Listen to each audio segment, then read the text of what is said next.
Lakshman Naik the proud of Odisha 22 नवंबर 1869 ओडिशा के कोरापुट जिला के तेंतुलगुमा गांव में जन्मे शहीद लक्ष्मण नाइक। उनके पिता पद्मनाभ नाइक, जो कि भूइयां आदिवासी जनजाति से थे, वो गांव के मुखिया थे और उनके पास 100 एकड़ की जमीन था। लक्ष्मण के 2 भाई थे, बड़ा भाई सनिया और छोटा भाई धन नाइक। लक्ष्मण के पिता गांव के मुखिया थे, इस बात का उनको थोड़ा सा भी अहंकार नहीं था। उस समय निचले जात के लोगों को छूना या उनसे पानी लेना जो कि गलत था, लेकिन लक्ष्मण ये सब नहीं मानते थे। वो अपने निचले जात के दोस्तों के साथ खेलते, नदी में नहाते और पेड़ के ऊपर चढ़ते थे और उनके साथ जाकर उनके घर पर खाते थे। इसलिए लक्ष्मण को हर कोई पसंद कर रहा था। अपने गांव के कलाम नदी में मछली पकड़ना और जंगल में शिकार करना उनका पसंदीदा काम था। लक्ष्मण के गांव में या उनके आसपास के गांव में कोई स्कूल या हॉस्पिटल नहीं था। वो समाज से बिछड़े हुए अंधकार में जी रहे थे। लक्ष्मण ने कोई पढ़ाई नहीं की है। उनके पिता उनको 12 साल की उम्र में बालीपट्टा में अक्षर पहचानना सिखाया था, जो कि बाद में लक्ष्मण को अक्षर पढ़ना आ सका। लक्ष्मण के गांव में कोई सरकारी ऑफिसर आते थे तो लक्ष्मण के घर पर रुकते थे और लक्ष्मण के पिता उनका सेवा करते थे। लक्ष्मण को ये सब बिल्कुल पसंद नहीं था। ब्रिटिश सरकार लोगों के ऊपर कर रही अन्याय को देखकर लक्ष्मण बचपन से ही ब्रिटिश सरकार से लड़ना और उनकी लोगों को उनका अधिकार देना चाहते थे। लक्ष्मण के पिता उनकी 19 साल में ही मंगोली से शादी कर दिए थे।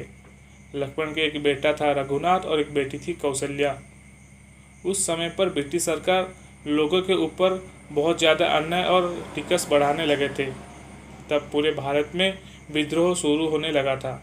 जब सिपाही विद्रोह शुरू हुआ तब उड़ीसा के कोरापुट, गुनपुर, रायगढ़ के आदिवासी संप्रदाय के लोग मिलकर गुम्मा गरबा नाम का एक संगठन बनाया, जो कि ब्रिटिश सरकार के खिलाफ था। और इसी तरह और एक संगठन बना था जो कि आंध्र प्रदेश से लेकर उड़ीसा के कोरापुट जिला तक फैला था। इसका नाम फितूरी संगठन रखा था। श्री आलोरी सीताराम राजू फितूरी संगठन के मुख्य चालक थे। ब्रिटिश सरकार ने 3 से 4 साल फितूरी संगठन को तोड़ना और श्री सीताराम राजू को पकड़ना चाहा, लेकिन वो विफल रहे। मालकानगिर के एक सभा सम्मेलन में श्री सीताराम राजू को जब सम्मानित हुए लक्ष्मण ने देखा, तब वो सीताराम राजू से बहुत प्रभावित हुए।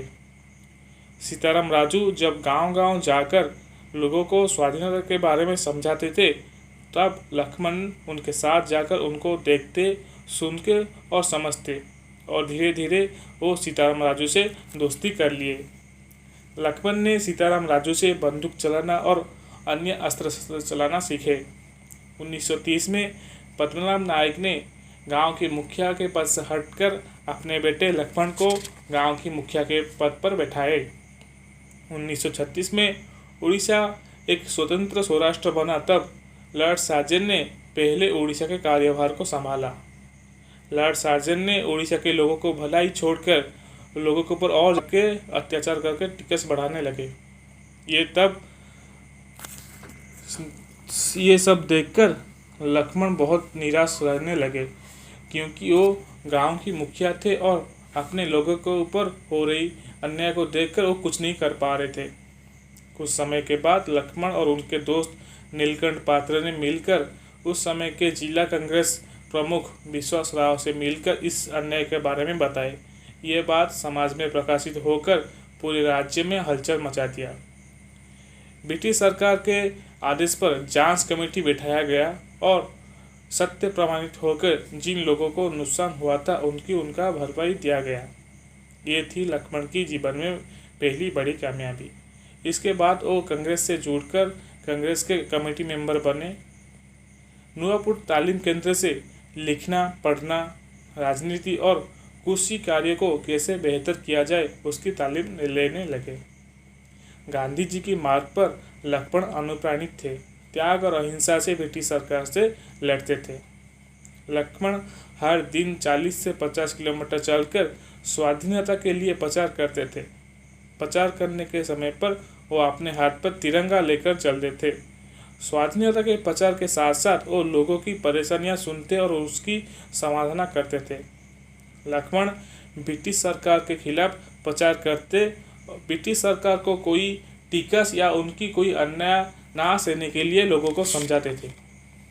जब इंग्रेज सरकार को ये बात पता चला तब वो लक्ष्मण को देशद्रोही बोलकर उनकी 100 एकड़ की जमीन से 20 एकड़ छोड़ के 80 एकड़ जब्त कर लिए और उनको उनकी गांव की मुखिया के पद से निकाल दिए।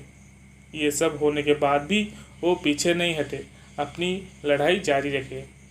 जब सत्याग्रह शुरू हुआ लक्ष्मण को अपने एरिया के लीडर बनाए कांग्रेस कमेटी ने और बहुत सारे युवक इस सत्याग्रह में शामिल हुए और जेल गए। गांधी जी के आह्वान पर जब भारत छोड़ो आंदोलन शुरू हुआ तब लक्ष्मण ने अपने आदिवासी भाइयों बहनों को एकजुट कर गांधी जी की बात सुनाए और समझाए। 21 अगस्त 1942 को लक्ष्मण और उनके हजारों आदिवासी संग्रामी ने मिलकर एक शोभा यात्रा निकाले और मालकानगिरी के मिथाली थाने को घेर लिए। थाने के ऊपर चढ़कर ब्रिटिश फ्लैग को उतार कर हमारा तिरंगा उड़ाने लगे। ये देखकर इंग्रेज सेना ने गोली चलाए और गोली खाकर थाने के ऊपर से हाथ में तिरंगा लेकर नीचे गिर पड़े संग्रामी।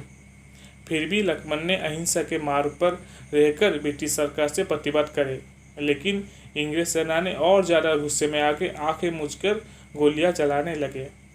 अहिंसा की लड़ाई में दिखाई दिया था हिंसा।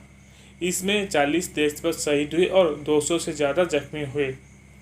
उस भागम भागी में फॉरेस्ट गार्ड जी रामाराव की भीड़ में दबकर मृत्यु हुई।